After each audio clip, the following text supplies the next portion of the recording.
Break के बाद हासिल हम लगातार इसी बात पर चर्चा कर रहे हैं कि एंटनी डीसा, मुख्य सचिव मध्य प्रदेश, इनके ऊपर सरकार की मेहरबानी का सबब आखिर है क्या। हमारे साथ एक बहुत ही खास पैनल जुड़ा हुआ है और शिव अनुराग पटेरिया जी भी बहुत देर से हमारे साथ बैठे हुए हैं। शिव अनुराग जी, मैं आपके पास नहीं आ सका इतनी देर के लिए, थोड़ी सी माफी भी चाहता हूं, लेकिन आपने अब तक की जो चर्चा है इसमें क्या पाया, और जब प्रवक्ता अपनी सुविधा से ये तय कर ले कि किस चीज में उन्हें किसी चीज को तय मान लेना है और किस चीज में उसी चीज को दरकिनार करना है अपनी सुविधा के हिसाब से, तब क्या कहा जा सकता है। क्योंकि मैं जब आपकी तरफ से बोल लिया जाएगा, मैं कुछ दस्तावेज पढ़ के भी सुनाऊंगा, मेरे हाथ में वो कॉपी है। Please sir. राममोहन जी, वास्तव में सबसे पहले जी न्यूज को बधाई देना चाहूंगा कि इतनी बड़ी खबर मध्य प्रदेश के किसी सबसे बड़े नौकरशाह के बारे में आज तक मुझे ध्यान नहीं आ रहा है। अर्जुन सिंह के जमाने में एक मुख्य सचिव के खिलाफ एक अखबार ने एक बड़ी खबर का विस्तार किया था और उनको अपना पद छोड़ना पड़ा था। तब से लेकर इतने बड़े नौकरशाह के खिलाफ तथ्यों के साथ कोई खबर किसी चैनल ने की है। मुझे लगता है ये सबसे बड़ा खुलासा है मध्य प्रदेश की प्रिंट मीडिया का भी और विजुअल मीडिया का भी। दूसरी सबसे बड़ी बात है कि मध्य प्रदेश में मुख्य सचिव इखलाक से बनाए जाते रहे, अपनी प्रतिष्ठा से बनाए जाते रहे, चाहे वो नरोना साहब हो, चाहे श्रीमती बुच हो, चाहे वो के.एस. शर्मा हो, चाहे विजय सिंह हो। दरअसल जरूरत इस बात की भी होती है आपके खिलाफ आरोप प्रमाणित है कि नहीं है, लेकिन आपकी सार्वजनिक छवि कैसी है। लेकिन दिक्कत यह है कि इन दिनों राजनेता अपनी सुविधा के राजनेताओं को तलाशते हैं, अपनी सुविधा की राजनीति करते हैं, और इसी के कारण से आप पिछले दिनों से देखिएगा, पिछले 10-15 सालों में लगातार मुख्य सचिवों का पुनर्वास हुआ है।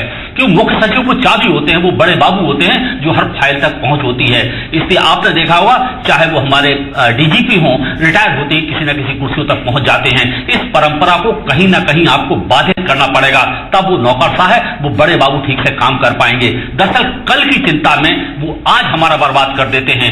अगर मध्य प्रदेश में अगर व्यापक में घोटाला होता है तो उसके जवाबदेह कोई ये जाने और आने वाले लोग नहीं है। मध्य प्रदेश की जनता के सीने पर ये सारी गड़बड़ियां की जाती हैं। मुझे लगता है अजय दुबे जैसे नौजवान साथी बधाई देना चाहिए कि जिन्होंने व्यापक में जिस शिद्दत के साथ में सारे मामले को उठाया है, इतने सारे साक्ष्यों के बावजूद भी हटा के आपको बाहर कर देना चाहिए। लेकिन दिक्कत यह है, बीजेपी ने एक पॉलिटिकल कंपल्सन के तहत इनको बैठाया था। दरअसल एक ईसाई वोट बैंक का, माइनॉरिटी वोट बैंक का बड़ा एंगल था। इसके कारण से इंद्रनील राणी जैसे व्यक्ति को दरकिनार किया गया। सबसे महत्वपूर्ण बात है कि जब पॉलिटिकल कंपल्सन से पोस्टिंग होगी, सुविधा से पोस्टिंग होगी, तो यही सब कुछ होगा और यही लगातार होता रहेगा। मुझे लगता है जरा भी गैरत लोगों में बची हो तो इन सारी चीजों पे एक व्हाइट पेपर ले आइए। आप बताइए कि सारे साक्ष्य झूठे हैं, जीडीपी झूठा बता रहा है, अजय दुबे झूठ बोल रहे हैं, मानक अग्रवाल झूठ बोल रहे हैं, अरुण यादव झूठ बोल रहे हैं। अगर आप सच के शीर्ष पुरुष हैं, आप राजा हरिश्चंद्र हैं, तो तथ्यों के साथ प्रस्तुत होइएगा। लेकिन दिक्कत यह है कि जब राजनीति सुविधा से चलने लगे तो ऐसे ही लोग मुख्य सचिव बनेंगे, ऐसे ही लोग बड़े पदों पर बैठेंगे और दूसरे लोगों पर घुड़की देकर साफ करेंगे। जो प्रवीण जी ने कहा था कि 4-6 नौकरशाहों को सिर्फ इसलिए कि उन्हें अपनी एक व्यक्ति की स्वतंत्रता की, अपनी वाणी की स्वतंत्रता की बात कही थी। छोटे छोटे अपराधों में आप बड़े बड़े लोगों की बलि ले लेते हैं, लेकिन बड़े बड़े लोगों के बड़े अपराध भी आपको नजर नहीं आते हैं। ये बड़ी बात है। और ये जहां तक आप कह रहे हैं कि इस पे आप श्वेत पत्र ले आइए, अजय दुबे मेरे साथ हैं, उन्होंने सरकार से एंटनी डीसा को सीएस बनाने की जो पूरी फाइल मांगी, तो सरकार ने आरटीआई के तहत ये जानकारी नहीं दी और इसे पूरा गोपनीय बता दिया। उसके दस्तावेज भी मेरे पास हैं। लेकिन मैं एक वो दस्तावेज पढ़ना चाहता हूं जिसको हाउसिंग बोर्ड के संबंध में लोकायुक्त ने लिखा, और ये मैं पढ़ रहा हूं। जरा रजनीश जी आप भी इसको सुनिएगा। थोड़ा बहुत भरोसा हमारा आपको करना चाहिए, ये मैं बता रहा हूं, ये जिम्मेदारी के साथ मैं इसको पढ़ रहा हूं। देखिए रजनीश, नहीं, मैं कह रहा हूं ना कि आप कहते हैं कि हम टीवी पर कैसे भरोसा कर लें। थोड़ा बहुत भरोसा आप करिए, मैं पढ़ता हूं आपके लिए और आप ये दस्तावेज मैं भिजवाता हूं। इसमें लिखा है कि मैदानी अधिकारियों की अनुशंसाओं से विपरीत निविदा समिति की अनुशंसाओं पर आयुक्त द्वारा अध्यक्ष को निविदा के संबंध में समिति की अनुशंसाएं ही अनुशंसित की गई। विवादपूर्ण स्थिति में बिना गहराई से परीक्षण किए एवं वस्तु स्थिति को अनदेखा कर कार्रवाई की गई। अतः अनुशंसाकर्ता श्री डीसा, साफ साफ लिखा है, अनुशंसाकर्ता श्री डीसा उत्तरदायी पाए जाते हैं। इसी का अगला पॉइंट मैं पढ़ता हूं।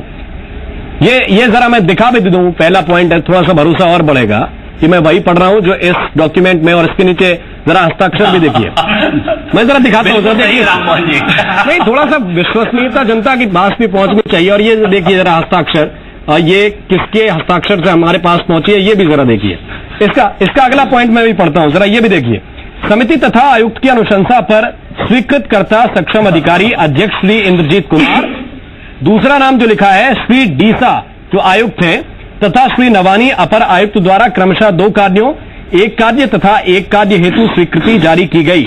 मैदानी अधिकारियों द्वारा स्वीकृति की अनुशंसा के उपरांत भी निविदा समिति की विपरीत अनुशंसा को मान्य कर कम दरों की निविदाओं को निरस्त करना और अधिक दरों की स्वीकृति करना बिना स्वविवेक का उपयोग कर उचित नहीं पाया जाता है। सक्षम अधिकारी की स्वीकृति से ही दुर्भावनापूर्ण कृत्य संपादित हुए हैं। फिर से सुन लीजिए, सक्षम अधिकारी की स्वीकृति से ही दुर्भावनापूर्ण कृत्य संपादित हुए हैं। अतः निविदा स्वीकृतकर्ता सक्षम अधिकारी श्री इंद्रजीत कुमार अध्यक्ष, श्री डीसा आयुक्त तथा श्री नवानी अपर आयुक्त उत्तरदायी पाए जाते हैं। ये भी जरा देख लीजिए। ये दूसरा पॉइंट है, इसको बड़ी गंभीरता के साथ हम इसलिए पढ़ रहे हैं क्योंकि इसमें आपको ये देखना पड़ेगा, ये समझना पड़ेगा कि अगर ये दस्तावेज हमारे पास हैं और उसी आधार पर हम ये खबर चला रहे हैं, ये अगर हमारे पास दस्तावेज थोड़ा पहले होते तो ये खबर आपके पास थोड़ा पहले भी पहुंच गई होती। ये भी जिम्मेदारी के साथ हम आपको ये बता रहे हैं। अब रजनीश जी जरा ये बताइए कि हम अपनी विश्वसनीयता के लिए पूरा प्रयास कर रहे हैं, पार्टी पर और सरकार पर विश्वसनीयता रहे, जनता का भरोसा रहे, इसके लिए आप क्या करेंगे? देखिए, मैं तो प्रवक्ता के नाते आपको जवाब दूंगा क्योंकि मेरा काम तो यही है, इसलिए मैं तो यही करूंगा। बाकी प्रवक्ता का काम क्या सिर्फ टीवी पे सरकार को बचाना है? ये भी सर जरा तय कर लीजिए। प्रवक्ता काम सिर्फ टीवी पे सरकार बचानी है, यही काम है क्या? वो क्लियर हो जाए, क्लियर हो जाइए, आप क्लियर हो जाइए। किसी भी, मैं पार्टी का प्रवक्ता हूं, सरकार का नहीं हूं, क्षमा करिएगा। मैं भारतीय जनता पार्टी का प्रवक्ता हूं। बचाना तो तब होता है जब कोई किसी को मार रहा हो। ये तो आप मुझसे चर्चा करने के लिए बुलाया, मेरी रैगिंग लेने के लिए तो नहीं बुलाया है। और आपने सवाल किए हैं और सरकार में जो हमारे कार्यकर्ता बैठे हैं उसकी जिम्मेदारी के साथ में जवाब मुझे देना है। और स्वाभाविक रूप से जिस जवाब देने में मैं सक्षम, पार्टी की ओर से राम मोहन जी पार्टी की ओर से जो जवाब देने में मैं सक्षम हूंगा, मैं जरूर आपके सामने रखूंगा। एक बात। दूसरी बात एक बात समझने की है राम मोहन जी, हमारा लोकतंत्र बड़ा खूबसूरत है। इसमें विधायिका, कार्यपालिका और न्यायपालिका, चौथा खंभा जरूर मीडिया को कहा जाता है, भले ही उसको संवैधानिक दर्जा प्राप्त ना हो। कोई भी खंभा अलग जाकर तानाशाही के रूप नहीं ले सकता। तानाशाही के रूप में एक बार सुन लीजिए प्रभु, सुन लीजिए। आपको बहुत सुना मैंने। अगर आपको लगता है कि सरकार ने कोई अत्याचार, अनाचार कर दिया, कोई अराजकता हो गई, अभी माननीय मानक भैया कह रहे थे कि मुख्यमंत्री जी सबसे बड़े हो गए और सब उनके नीचे अपने हिसाब से यसमैन हो गए। देखिए, मुख्यमंत्री जी हाईकोर्ट से बड़े नहीं हैं, मुख्यमंत्री जी सीबीआई से बड़े नहीं हैं, मुख्यमंत्री जी लोकायुक्त से बड़े नहीं है, मुख्यमंत्री सुप्रीम कोर्ट से बड़े नहीं है, मुख्यमंत्री इस देश के कानून से बड़े नहीं है। देश के कानून के तहत ही वो काम करते हैं। और मुझे लगता है बार बार किसी भ्रष्टाचार के आरोप में मुख्यमंत्री जी को घसीट लेना ये भी ठीक बात नहीं है। अगर साक्ष्य नहीं है, तथ्य नहीं है, उसके बिना आप घसीट लो उनको, तो मुझे लगता है ये ठीक बात नहीं है। लोकतंत्र में आरोप लगाने की स्वतंत्रता होती है, लेकिन आरोप के साथ में जरूर साक्ष्य और तथ्य रखना चाहिए जनता के बीच में, क्योंकि आजकल जनता भी बहुत ही बारीकी से इन सब आरोपों का जानकारी, क्योंकि वो आज लोकप्रिय हैं। अगर वो बड़े हैं तो दिल में लोगों के पहुंचे हैं, देश की 7.5 करोड़ जनता के दिल में पहुंचे हैं। और मैंने कहा इसके बावजूद सरकार के अंदर कोई गलती हो रही है और सरकार आपकी अनदेखी कर रही है, तो वो तमाम एजेंसीज हैं, कोर्ट है। अगर आरटीआई में कोई जवाब अजय जी को नहीं मिलता है तो उसके उसी एक्ट में प्रोविजन है कि वो कौन से अपने कानून का इस्तेमाल कर सकते हैं। मुझे लगता है मेरे से ज्यादा तो वो जानते हैं, मैं तो कम जानता हूँ आरटीआई के बारे में। देखिए, अग्रवाल साहब बहुत ही निराधार और हवाई बातें कर रहे हैं। अब मैं इनको इस घोटाले का अतीत बता दूं। ये भाजपा के प्रवक्ता है। अग्रवाल साहब, आप ही की पार्टी के विधायक श्योपुर से थे जिन्होंने इस पूरे घोटाले की शिकायत लोकायुक्त को करी थी। ये 1998 से 2000 तक का घोटाला है। उस समय कांग्रेस की सरकार थी। और आपको ये जवाब दीजिए कि यदि क्या कांग्रेस ने उस समय घोटाला किया, उनके कार्यकाल में हुआ, तो क्या आप आज उनकी पैरवी करेंगे? आपकी पार्टी में तो इस बात पर जांच होनी चाहिए कि आज आप कांग्रेस के घोटाले को आप बचा रहे हैं। 98 से 2000 के समय जिस इंद्रजीत कुमार जी का जिक्र हो रहा है, वो तत्कालीन आवास एवं पर्यावरण मंत्री इंद्रजीत कुमार पटेल थे। वो हाउसिंग बोर्ड के अध्यक्ष भी थे उस समय हुआ है। अरे अग्रवाल साहब, आप पूरी फैक्ट तो जानिए। आप प्रदेश के जिम्मेदार हैं, आप लोकतंत्र में हमसे वोट लेते हैं। अरे भैया, आपने आज सुनिए, आज क्या किया? आप हमसे वोट लेते हैं और कहते हैं कि हम भ्रष्टाचार मुक्त सरकार बनाएंगे।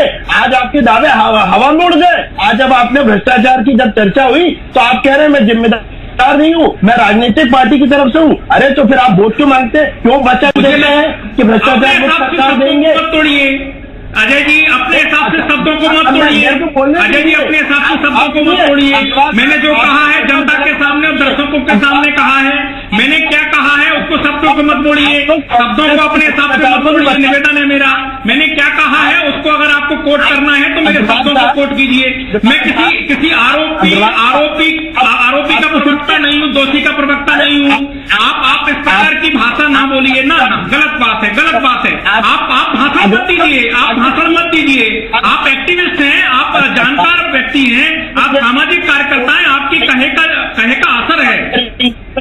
ध्यान से शिवराज जी मुक्त हो जाएंगे। अब आगे सुनिए, आर्टिकल 19 में अभिव्यक्ति का अधिकार संवैधानिक मौलिक अधिकार है। मीडिया की उपस्थिति संवैधानिक है। अरे भैया, आपको पता होना नाम लिया था तभी मुझे समझ में आ गया था कि इंद्रजीत कुमार जी कौन है। मुझे समझ में आ गया था पूरा मामला। मैंने आपसे बहुत स्पष्ट तौर पर पहले सवाल के जवाब से लेकर अब तक कहा है, और उसके मामले में मैंने बहुत स्पष्ट कहा कि मैं फाइल पर बैठने वाला अधिकारी नहीं हूँ। आर्टिकल 19 पढ़िए। मीडिया संवैधानिक संस्था है, मीडिया अभिव्यक्ति का अधिकार है। मीडिया हमारी बात उठाता है, जनता की बात उठाता है। आप ये इस संवैधानिक स्तर को आप नकार नहीं कर सकते।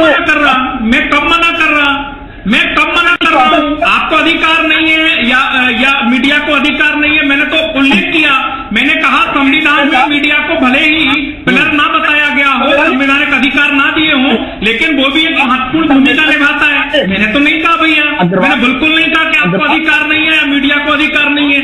मैंने तो पहले भी कहा कि जीडी जो 18 वो अपनी बात कह सकता है, अपने दस्तावेज दिखा सकता है, उसको अधिकार है, आपको अधिकार है, आप बोलिए। मैंने कब कहा यथराज कि आपको अधिकार नहीं है? पर मेरे शब्दों को आप जिस ढंग से रख रहे हैं, मैं उसकी बात जरूर कर रहा हूं कि मैंने किसी के दोषी के बचाने के लिए नहीं कहा। मैंने केवल इतना कहा कि मैं निर्णय सुनाने वाली एजेंसी नहीं हूं, मैं जांच एजेंसी नहीं हूं। मैं भारतीय जनता पार्टी का प्रवक्ता हूं और मैं इस पक्ष का हूं कि अगर कोई गलत है तो उसको सजा मिले, यदि कोई गलत है तो उसको सजा मिले, लेकिन गलती तय करने वाला न्यायालय होगा, दोष तय करने वाला न्यायालय होगा, जांच करने वाली एजेंसी संवैधानिक होगी। हम और आप जांच करके और हम आप बैठ के निर्णय सुना देंगे चैनल में, ऐसा तो नहीं होगा ना भैया। करी थी लोकायुक्त के जो प्रमुख थे वो सुप्रीम कोर्ट के रिटायर्ड जस्टिस थे, उन्होंने आपकी पार्टी के विधायक की शिकायत पर दोषी पाया। अरे मैं मना नहीं कर रहा कि किसने क्या लिखा क्या नहीं लिखा, वो फाइलों में होगा, लेकिन मैं यहाँ बैठ के निर्णय करने वाला या फाइल पर दस्तखत करने वाला, सील लगाने वाला व्यक्ति नहीं हूँ। वो न्यायालय तय करेगा। और आपको लगता है शासन के अंदर कोई गड़बड़ी है और शासन नहीं सुन रहा है, तो न्यायालय के दरवाजे खुले हुए हैं ना भैया। बात करिए, आपने ईमानदार सरकार की बात करिए। आज आप बच नहीं सकते, आप जनता को जवाब दीजिए। भ्रष्टाचारी को आपने प्राथमिकता से क्यों बैठाया? हम ईमानदार सरकार का वादा दोहराते हैं, बार बार करते हैं, और सरकार ईमानदारी के साथ चलेगी, सरकार ईमानदारी के साथ चलेगी। अगर हत्या करने की सजा का प्रावधान इस देश में है तो इसका मतलब ये नहीं है कि अगर हत्या हो जाती है तो अब सरकार को सूली पर टांगने में कि हत्या क्यों हो गई। ये देखिए, अलग अलग तथ्यों की विवेचना, कानून की विवेचना इस ढंग से मत करिए।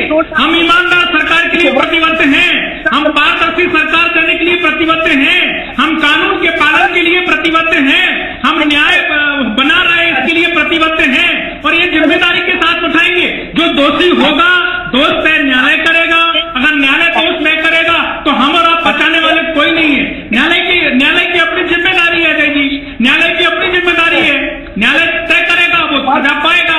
लेकिन हम और आप बैठ के आरोप तय करेंगे, सजा तय कर देंगे, ऐसा तो नहीं होगा। अच्छा ये बताइए, बनाइए रजनीश जी, हमने बनाई है, मध्य प्रदेश की विधानसभा ने बनाई, 1981 के एक्ट में बनी हुई है। उसका प्रमुख की न्यायिक जुडिशियल ब्रांच से जांच हुई, उसमें दोषी पाया गया, आपने उसको मुख्य सचिव बना दिया।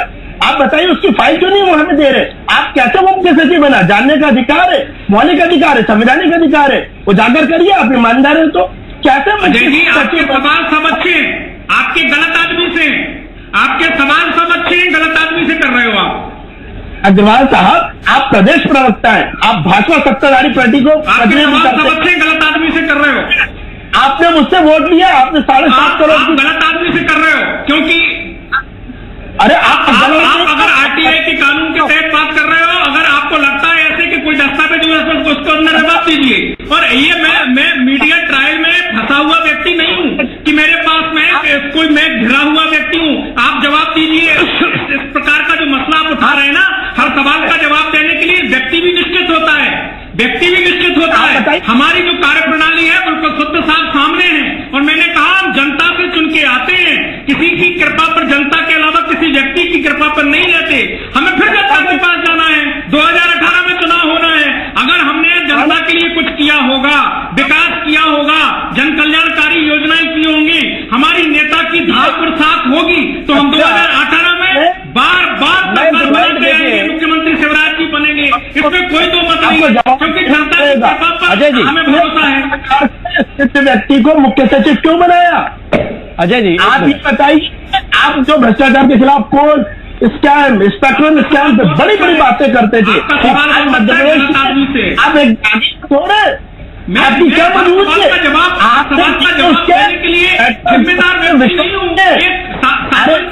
शासन की कार्रवाइयां हैं, शासन की प्रक्रियाएं हैं, शासन अपनी प्रक्रिया से काम करता है। और आपको लगता है शासन ने कोई प्रक्रिया का उल्लंघन किया है, शासन ने कोई गलत कार्रवाई की है, ठीक है जी, शासन पर आक्षेप खड़ा कीजिए। लेकिन आप मैं मानक जी को मिला की बात करेंगे और यही सजा सुना देंगे तो मुझे लगता है ठीक नहीं है। मानक जी, ये तमाम चीजें भ्रष्टाचार अजय जी किसका था? हो गया शायद आपका पॉइंट। मानक अग्रवाल जी, ये चीजें बहुत साफ हैं और जिम्मेदारी फिर लेगा कौन? मुख्यमंत्री तक बात फिर पहुंचाएगा कौन? अगर आप सारी चीजें कोर्ट के ऊपर तय कर देंगे। जी बोलिए सर। देखिए, इसकी सारी जिम्मेदारी मुख्यमंत्री के ऊपर है। जिस तरीके के आरोप है और दस्तावेज है, इनको देखते हुए मुख्यमंत्री को तो चाहिए कि स्वयं आगे बढ़कर प्रशासन के जो सर्वोच्च पद पर बैठा हुआ व्यक्ति है, मुख्य सचिव, उसके खिलाफ FIR होनी चाहिए और उनको जेल भेजना चाहिए। इतना बड़ा भ्रष्टाचारी जिसके सारे प्रमाण यहाँ मौजूद हों और इसके बाद मुख्यमंत्री के मुख्य सचिव पद पर बैठा हुआ है और उसको एक्सटेंशन देने की तैयारी की जा रही है। बंगला अलाट कर दिया गया और उसके ऊपर करोड़ों रुपया खर्च कर दिया गया। मैं समझता हूँ लानत है ऐसी सरकार के ऊपर जो इस तरीके का कृत्य कर रही है। ये मसला, प्रवीण, मैं एक चीज आपसे भी ये समझना चाह रहा था कि हो सकता है रजनीश जी, और ये मेरे ख्याल से सीधा मुख्यमंत्री और CS से जुड़ा हुआ मसला है, तो जवाब देंगे भी तो क्या, ये भी मैं सोच रहा हूं। जब मैं दस्तावेज दिखा रहा हूं उसके बाद भी वही जवाब आ रहा है। तो अगर जवाब मिलेगा तो मुख्यमंत्री से मिलेगा। कोशिश क्या होगी, क्या मुख्यमंत्री इस पे जवाब दें? प्रवीण, देखिए, ये सीधा हमने प्रयास भी हमने इसका प्रयास भी किया था। आपने देखा होगा कि अपने होम मिनिस्टर साहब से बात की थी, क्योंकि बंगला अलॉटमेंट वाला मामला सीधा उनके क्षेत्राधिकार का मामला है। उनसे बात की थी, बहुत ही गोलमोल सा उन्होंने जवाब दिया, स्पष्ट कुछ भी नहीं बोला। ऐसा संभव नहीं है कि होम मिनिस्टर की जानकारी में ना हो और होम मिनिस्टर को ही कहना। जी नहीं प्रवीण जी, मैं आपको बताना चाहूंगा, B30 और जो B14 जिसको अलॉटमेंट का केस है, मुख्यमंत्री के हस्ताक्षर से हुआ है। इसमें गृह मंत्री जो B टाइप B क्लास का जो बंगला है, ये मुख्यमंत्री ने अपने अधिकार से किया है और मुख्यमंत्री इसके लिए दोषी है। गृह मंत्री वाकई सही कह रहा है, उनकी जानकारी में नहीं है। प्रवीण, लेकिन जो जिस तरह का की जो तो व्यवस्था है, व्यवस्था जिस तरह की है वो होम मिनिस्ट्री के अधीन आता है, ये जो जितने भी सरकारी मकान है। बहरहाल में इस बात की वैसे आप ये सही कह रहे हैं नमन जी के संभावना कब है कि सरकार इसमें रिएक्ट करेगी, और जैसा हम देख भी रहे हैं कि रजनीश जी अपनी सुविधा से तथ्यों को चुनते हैं और उनकी जिस भूमिका में वो है उनके लिए लाजमी भी है कि वो सुविधा से तथ्यों को चुनते हैं और कहता है कि मैं चूंकि अथॉरिटी नहीं हूं, अथॉरिटी यदि वो नहीं है लेकिन वो यहां पर बैठे हैं, एक सत्तारूढ़ पार्टी के प्रवक्ता हैं, तो उन्हें ये कमिट जरूर करना चाहिए कि वो अपनी पार्टी के फोरम में ये बात जरूर कहेंगे कि उनकी पार्टी जो यहां पर गवर्न कर रही है वो बुरी तरह डिफेम हो रही है इस पूरे मामले को लेके। लेकिन अभी तक रजनीश जी ने पूरे इतने लंबे हमारे संवाद के दौरान एक भी बार ये नहीं कहा कि या तो वो डिफेंड करते रहे कि मैंने पेपर नहीं देखे, या वो ये कहते रहे कि मैं कोई जांचकर्ता अधिकारी नहीं हूं। लेकिन एक भी बार उन्होंने ये नहीं कहा कि यदि ये सही है मैं अपनी पार्टी के फोरम में जो कि सरकार चला रही है ये बात उठाऊंगा, और किसी यदि लगता है कि कोई अधिकारी जिम्मेदार है तो कार्रवाई की मांग करूंगा। ऐसा रजनीश जी ने इस पूरे उसके बीच एक भी बार नहीं कहा। मैं आता हूं रजनीश जी, मैं आपके पास आऊंगा और मैं उम्मीद करूंगा कम से कम कोई तो पॉजिटिव बात यहां से निकले इस चर्चा से होकर। लेकिन इन सब के बीच मध्य प्रदेश से राज्यसभा सांसद हैं विवेक तन्खा, इस वक्त हमारे साथ जुड़े हुए हैं। विवेक तन्खा जी, बहुत बहुत स्वागत है आपका। मध्य प्रदेश सरकार के बड़े बड़े अफसरों पर भ्रष्टाचार के आरोप लगते रहे हैं, बावजूद इसके सरकार ऐसे अफसरों को आखिर क्यों प्रोत्साहित कर रही है, इसमें क्या देख रहे हैं विवेक जी आप? मैं कम से कम 10-15 साल से देख रहा हूं, भ्रष्टाचार पहले भी था, बस जिस सीमा पे अब भ्रष्टाचार आ चुका है it is quite shocking. Vyapam में जिस रूप में हमने भ्रष्टाचार को देखा वो देखने से ही समझ आता है कि किस लेवल तक भ्रष्टाचार जा सकता था और कितने लोग उस पर सम्मिलित हो सकते थे। मतलब इतने बड़े रूप में भ्रष्टाचार विश्व में शायद नहीं देखा गया होगा।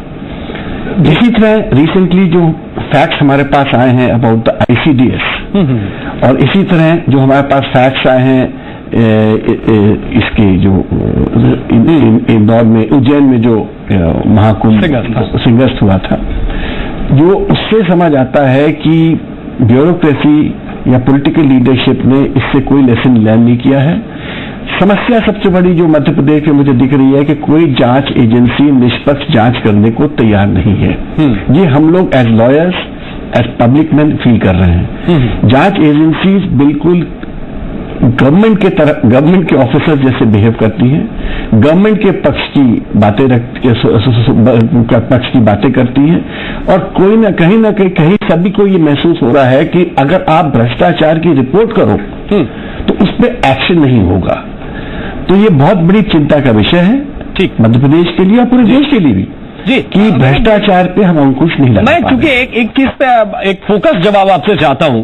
व्यापम मसले को आपने बड़ा करीब से देखा है, उसको आप पूरा हैंडल कर रहे हैं। सरकार ने व्यापम से 198 आरक्षकों की भर्ती के लिए कहा था, लेकिन परिवहन विभाग ने अगले महीने 332 आरक्षकों की भर्ती के लिए कह दिया, बोल दिया। मैं ये जरा आपसे समझना चाह रहा था कि ये 134 पद किसके कहने पर, किसे फायदा पहुंचाने के लिए बढ़ाए गए होंगे? ये आपके नजरिए में आपको क्या लग रहा है इसमें?